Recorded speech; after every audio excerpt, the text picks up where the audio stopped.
Hello, fellow Mustangians and Philites. Today's episode is brought to you by the letter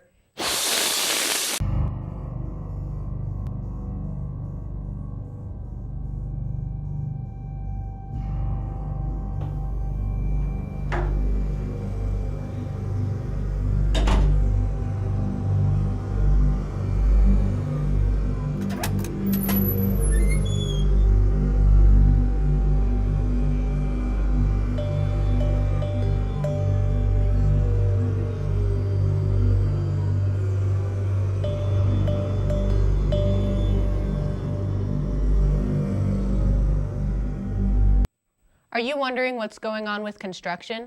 Well, Mr. Cordinaire is here to give you the details.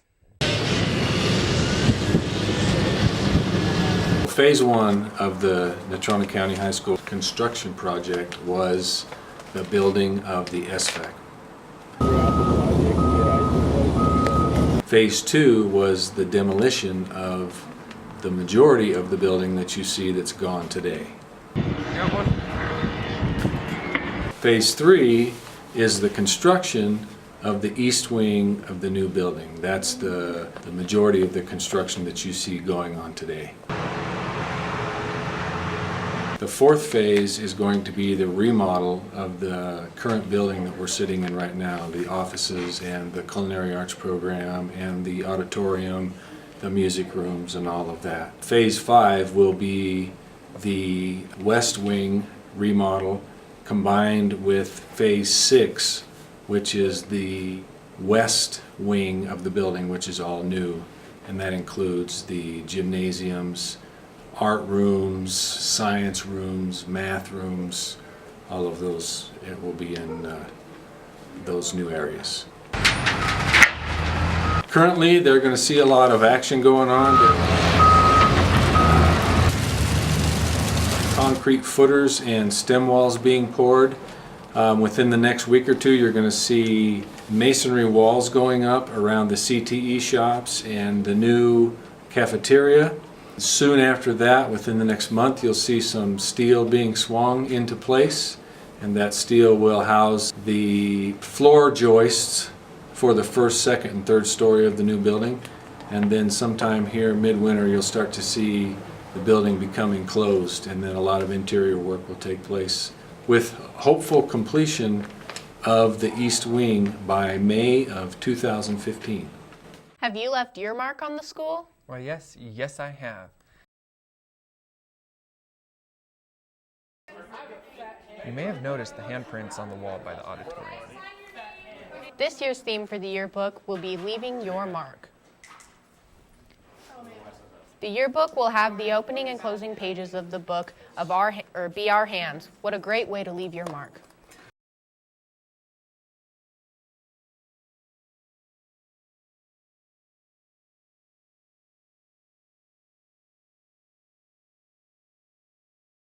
Student Council and Leadership will be having an auction November 14th to raise money for the Gillum family. We know he may be a past student, but once a Mustang, always a Mustang. Colton Gillum was a student of ours 2 years ago. He graduated here from Natrona County High School. And Colton has cystic fibrosis. He's had it since he was 2 years old. What he's got is he's got a situation where it affects the lungs typically, but because Colton was such a great long-distance runner, he wasn't very affected by it. But this summer he got an infection in his foot, or what he thought was his foot. His foot was swelling, and so they took him to the doctor, and what had actually happened is the cystic fibrosis, and I didn't know this, but it actually goes to the intestines also. And what had happened is that infection had moved to his large intestine and then also eventually moved to his feet because he was on his feet all the time. So what happened was they went in and looked at his large intestine, opened him up and looked at his large intestine and said, wow, that's not a good situation. And they tried to treat it best they could with antibiotics, but the antibiotics had just a reverse effect on it. And if you can imagine, parts of his large intestine swelled to the size of his thigh. And so Colton was like this. He was just huge.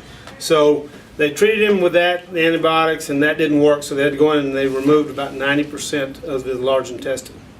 And he now has a colostomy bag, which he'll have for about 4 or 5 months. And they'll go back in and they'll reattach the small intestine to the colostomy bag, or to the colon. And so therefore he won't need the colostomy bag anymore, so that'll be a great thing. But if you can imagine that first surgery, I'm guessing it was probably in excess of $100,000.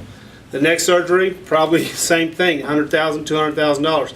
And we have great insurance here at the school, and that's a really nice thing, but it still only pays 80%.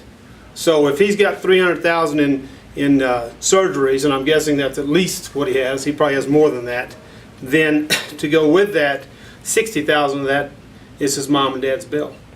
And he's got that to pay. So my students came to me and wanted to do something, and so right away we got together and we put together a bake sale for him, and that raised about $1,600, and that was just kind of some spending money type deal, some gas money to go back and forth to Denver. He was in ICU for, I want to say 20, 25, maybe 30 days, and so the cost just got out of control, as you might guess. But after that, we came back and we decided we wanted to put together something for him, and the kids came up with the idea of a auction. The students came up with this idea. It was their idea to try to go out and help somebody, and so that's exactly what we did. We decided this is what we wanted to do. This is somebody that, if you knew Colton when he was here, what a sweetheart, what a great human being. I mean, they put some wonderful people on the planet like Ben Doyle and Colton Gillum, and if you have a chance to run into them and be part of their lives, you've been blessed, because he's that good a young man. He just is, and you know, we were happy to do it for him, and all the kids were super excited about it. It's something that they felt like they could get behind and they could do, and so therefore they made that decision, and I'm 100% behind them. Thank you for watching this month's episode of NCTV Orange. But before we go, we have a gift for a fellow crew member, JC Phipps from Acason Bergen. He said yes. But she can get this later. Oh, until then, I have a dinner to attend.